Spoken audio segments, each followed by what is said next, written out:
All right, folks, welcome back. This is our second live stream of the day on the channel. Back with Forrest. Talk about Runbook automation and Rundeck release notes. What's going on, Forrest? Hey, Mandy. Yeah, we're going to talk about the 517 release notes today, but I had to laugh because right when I got on the call, even you, had to say, "What the heck does your hat say?"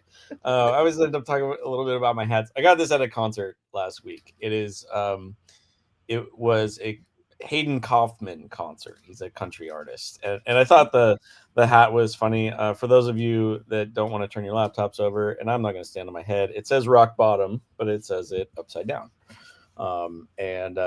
Sometimes we can feel like we hit rock bottom with our technology and all of those other things, and maybe you can dig out through automation. So let's take a look at our release notes and see what we did in 517.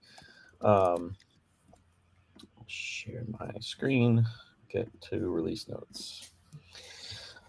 So here's our list. The overview obviously covers quite a bit. There were a few improvements and API, particularly around the API for the runner replicas that we talked about in 516, right? That was the big 516 announcement.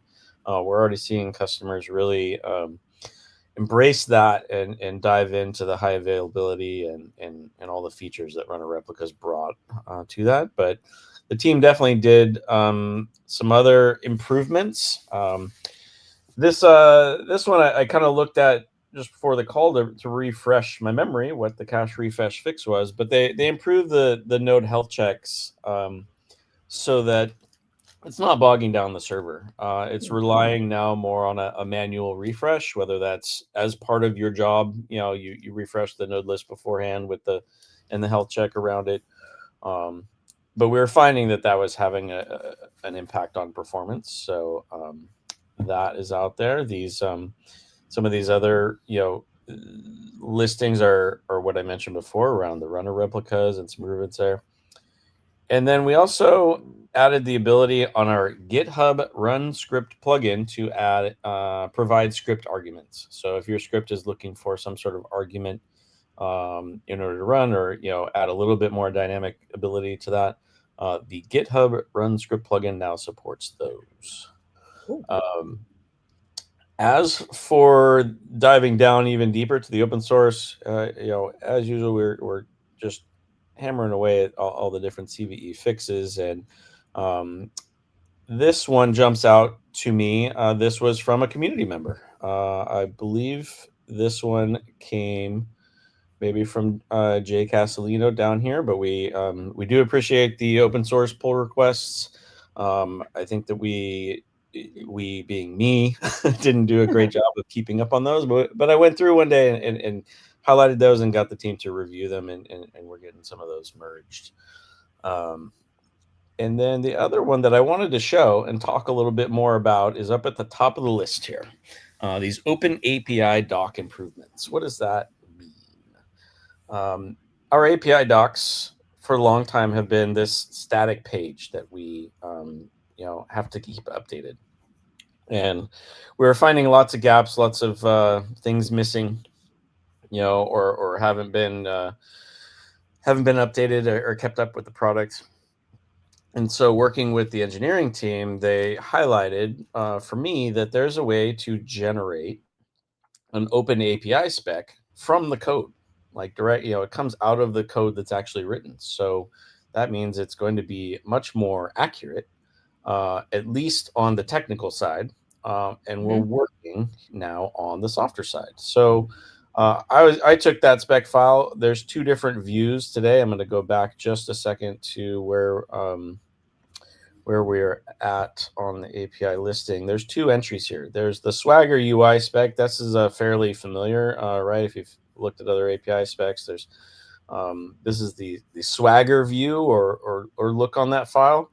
But I find this a little bit cumbersome to kind of use and scroll through, and you're just scrolling, you're not really seeing what you want to see. And then I found this Open API Explorer, which is using the same file on the back end, but provides a little bit easier navigation through this, right? You can kind of dive into these groups and start to get a better understanding of what's available in the API. The important thing I wanted to note or bring up about this is these are still beta. Well, I said that that it's generated from the code. The technical part of what the get command and all that is accurate. We're doing a lot more improvements on things like descriptions, examples, responses, all of the softer side of this Open API spec file. But the goal is that we, significantly improve the ability to just kind of navigate this information and make the API a little bit more clear on how to use it. Nice. So this Open API Explorer has a kind of a funky UI when you get in here. It takes over the screen, which is fine. It's better than scrolling through that super long list. But to get back, you just click on one of these breadcrumbs and it'll take you back. Cool. So that's in progress, live out on the docs site right now. Sweet.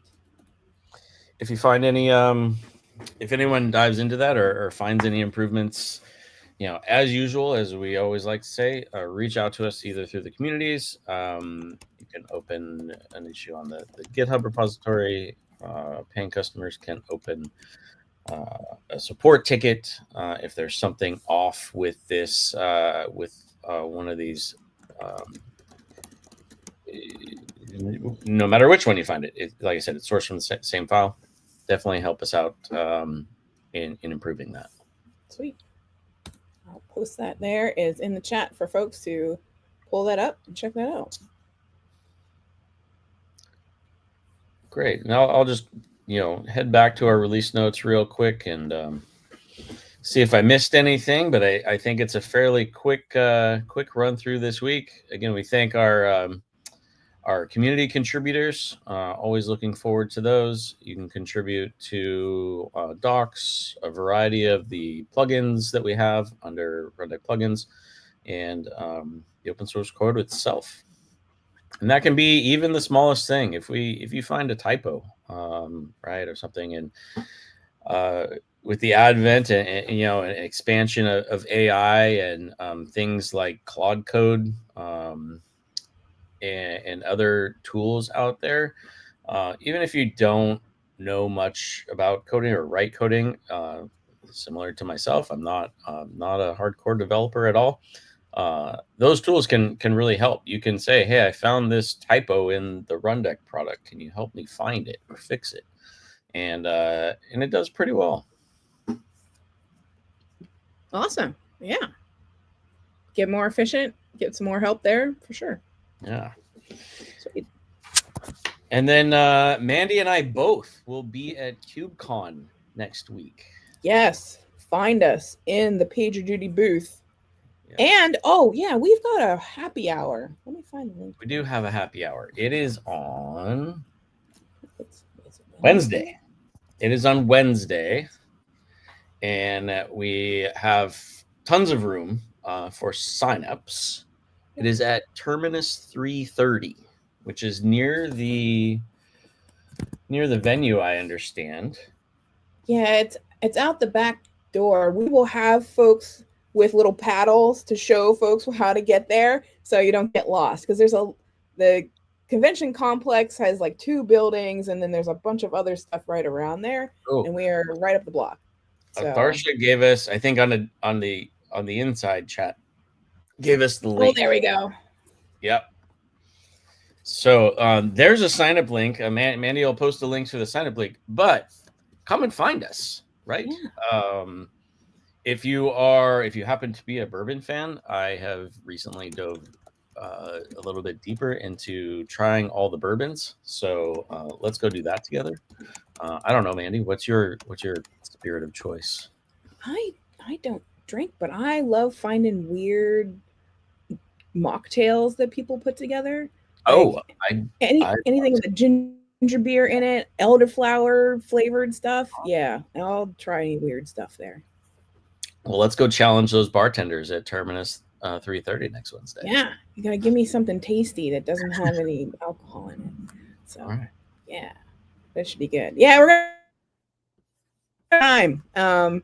Yeah, yeah, I laughed when our folks told me that this is what we're gonna do, but it's gonna be fun. It's gonna be a good time, and we've got cool prizes, and everything's gonna be good. So Yeah, I just make saw sure you some picture in our prep meeting yesterday. I saw some pictures of the spot. It's like a really cool kind of like downstairs vibe and couches and kind of stuff. Yeah, So, kind of has like a speakeasy kind of loungy feel. So yeah, it should be super fun.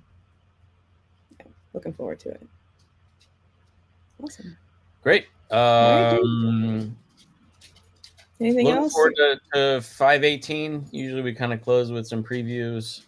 There is one thing that I'm working on, particularly for the docs site, to highlight changes that are upcoming in the next release. Oh, okay. Or changes that might have been already released, as you know, to our cloud, right? We release iterative changes to our cloud prior to those major releases that we get on here and talk about. We're working on reshaping a little bit of our docs site in order to put those forward. So even the self-hosted customers will be able to watch that and kind of know what's coming up in the 5.18 release. I haven't quite finalized all of the tech behind it to kind of make that automated, but I'll definitely try and show that off and explain a little bit about what all is shown on that page in the next 5.18 release, or back to KubeCon again. If you come by the booth, I will show you then, because it should be done by then. There you go. Get some sneak previews. Yes. Awesome. All right. Well, we'll be ready for that. And yeah, folks, if you're going to be in Atlanta next week, stop by, say hi, sign up for our happy hour. If you're coming to reInvent, then after Thanksgiving, first week of December, we're rolling big into reInvent. So we'll have more announcements of all of our stuff there as well. So hang on for that too. So we are busy before the holidays. Yeah. All right, dude. We'll be looking forward to the next thing. I will see you next week in Atlanta. So it'll all be good. Sounds good. See you later. All right, everybody. Take care.